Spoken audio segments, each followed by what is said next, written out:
कोई उनको लीडर मानता है, कोई उनको दोस्त मानता है, कोई उनको परिवारजन मानता है, कोई उनको भगवान मानता है। तो ये रील मैं मीडिया के बंधुओं के लिए बना रही हूँ क्योंकि मैंने कुछ प्रोटेस्टर्स को जो कि गटर छाप, अनैतिक, अश्लील बिहेवियर। क्या कंगना रनौत के खिलाफ मीडिया गैंगअप हो रही है? क्या आपको शास्त्रों का ज्ञान है? क्या साइंस का ज्ञान है? अच्छा छोड़िए, सिविक सेंस तो आपको जरूर होगा, वो भी बेसिक वाला। नहीं है? कोई बात नहीं, कंगना मैम है ना, सब कुछ आपको सिखा देंगी। नमस्कार, मैं हूं आपके साथ प्रीति और आप देख रही हैं सच टॉक्स। देखिए, कंगना रनौत ने नीट पेपर लीक मामले को लेकर जितने भी छात्र प्रोटेस्ट कर रहे थे उसमें कुछ महिलाएं थी जो शामिल हुई थी। उन्हें लेकर जो कंगना रनौत है उन्होंने बयान दिया था और उन्होंने गटर कहा था। इतना ही नहीं, उन्होंने ये भी मीडिया से बातचीत करते हुए कहा था कि आजकल की जो महिलाएं हैं वो शराब पीना और अनगिनत आदमियों के साथ संबंध बनाने को ही स्वतंत्रता समझती हैं। जैसे ही ये बयान कंगना रनौत का मीडिया के सामने, लोगों के सामने आया, नेता से लेकर आम आदमी तक हर कोई इस बयान का आलोचना करता हुआ ही नजर आया। लेकिन अब कंगना रनौत ने एक वीडियो बना दिया है और उन्होंने इस वीडियो को साझा करते हुए सबसे पहले कहा है, ये आरोप लगाया है कि मैं ये वीडियो मीडिया कर्मियों के लिए बना रही हूं और मीडिया जो है वो मेरे अगेंस्ट गैंगअप हो रहे हैं। जी हां, हालांकि उन्होंने मीडिया कर्मियों को लेकर बयान तो दिया, लेकिन वीडियो में जाते जाते ही कई ज्ञान भी वो देती गई। आपको बता दें कि उन्होंने कहा है कि प्रधानमंत्री नरेंद्र मोदी को कई लोग अपना दोस्त मानते हैं, कुछ लोग अपना परिवार मानते हैं, कुछ भगवान मानते हैं। तो किसी के फीलिंग्स को हर्ट करना ये ठीक नहीं है, क्योंकि ये बेसिक सिविक सेंस भी नहीं है। और अगर आपके पास बेसिक सिविक सेंस नहीं है तो आपको वर्ल्ड प्लेस से निकाल दिया जाएगा। जी हाँ, ये बातें जो है कंगना रनौत कह रही है। कंगना रनौत ने अपने इस वीडियो में भरपूर ज्ञान दिया है, चाहे वो शास्त्र को लेकर के हो या फिर साइंस को लेकर के। चलिए हम आपको सीधे सुनवाते हैं कि कंगना रनौत ने अपने इस वीडियो में क्या कुछ ज्ञान दिया है। नमस्ते दोस्तों, ये रील मैं मीडिया के बंधुओं के लिए बना रही हूँ क्योंकि मैंने कुछ प्रोटेस्टर्स को जो कि गटर छाप, अनैतिक, अश्लील बिहेवियर सड़क पर बच्चों के सामने, बुजुर्गों के सामने, महिलाओं के सामने डिस्प्ले कर रहे थे, उसको नॉर्मलाइज करने से मना किया है कि we do not accept this in this society. हम लोग नहीं चाहते कि हमारे घर के बच्चों को कोई जो है अपनी अश्लील हरकतों से जो है टाइम से पहले सेक्सुअलाइज कर दे। हमारे घर के बुजुर्गों के सामने जो है हमें शर्मिंदगी महसूस कर, हम नहीं इस तरह का बिहेवियर एक्सेप्ट करते हैं, उसको नॉर्मलाइज नहीं होने देंगे।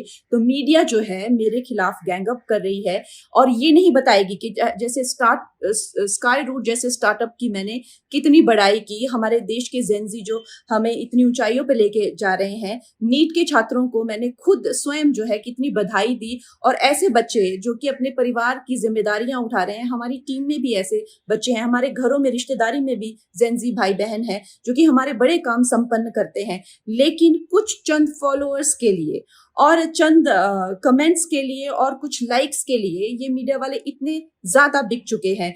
और मैं देख रही हूँ कि कुछ फेमिनिस्ट जो हैं वो एंकर्स कह लीजिए या पूरे एक बुलेटिन कर रहे हैं और मुझे सिखा रहे हैं कि Kangana, why should these women have the burden of dignity और डिसिप्लिन। हम लोग मिलेनियल वुमेन पे इतना प्रेशर का to be dignified and to be disciplined. Why do we have to give that burden to this generation? Excuse me, क्या आप अपनी बेटी को ऐसा सिखाएंगे?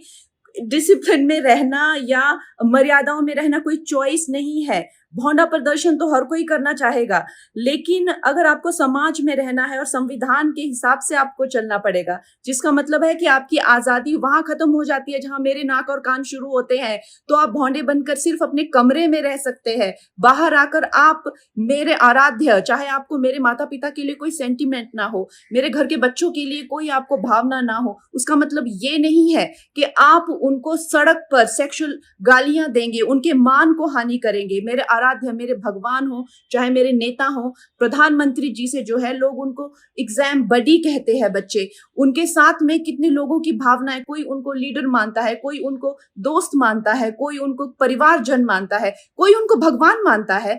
उसी तरह से आप किसी की फीलिंग्स हर्ट नहीं कर सकते हैं। ये कोई कूल बनना नहीं है, ये एक बेसिक सिविक सेंस है और अगर आपको ये नहीं आती है तो आपको सीखना पड़ेगा। आप ये फेमिनाजी से प्रभावित मत होइए, अपनी जिंदगी बर्बाद मत करिए। इस भौंडेपन को सिर्फ और सिर्फ आप अपने कमरे में डिस्प्ले कर सकते हैं, बाहर जाके आपको मर्यादा में रहना पड़ेगा ना, या आप वर्क प्लेस से निकाल दिए जाओगे। आप कभी भी कोई संबंध, परिवार वाले भी आपको भौंडापन नहीं झेलेंगे, तो आपके सामने एक डेड एंड के सिवाय अंधकार वाली जिंदगी हो जाएगी। वैसे अगर देखा जाए तो साइंस में कहती है कि ह्यूमन लाइफ का जो पर्पस है वो एवोल्यूशन है, और शास्त्र भी कहते हैं कि आप पुरुषोत्तम, जो सर्वश्रेष्ठ है पुरुषों में, उस एवोल्यूशन की तरफ जाइए। लेकिन ये फेमिनाजी आपको सिखा रही है कि आप एनिमलिस्टिक जाइए, और आप अपने गले में ऐसा, मतलब आपके गले में पट्टा डाल रहे हैं कि आप एनिमल बनिए, आप एनिमल टेंडेंसीज जो है वो डिस्प्ले कीजिए, और बिल्कुल आउट ऑफ कंट्रोल हो जाए, भौंडे हो जाए, ताकि आप जेल में पहुंचे। आपको डिसाइड करना है कि आपको कौन अच्छे से गाइड कर रहा है और कौन आपको सही दिशा बता रहा है। मैं यही कहूंगी, जो मैंने अपने बड़ों से सीखा है और जिन्होंने मुझे गुरुओं ने जो मुझे ज्ञान दिया है, वो यही है कि ये हमें जो जीवन मिला है वो इवॉल्व होने के लिए मिला है, रिग्रेस होने के लिए नहीं मिला है एनिमलिस्टिक टेंडेंसीज में। सो आप प्लीज इवॉल्व होइए।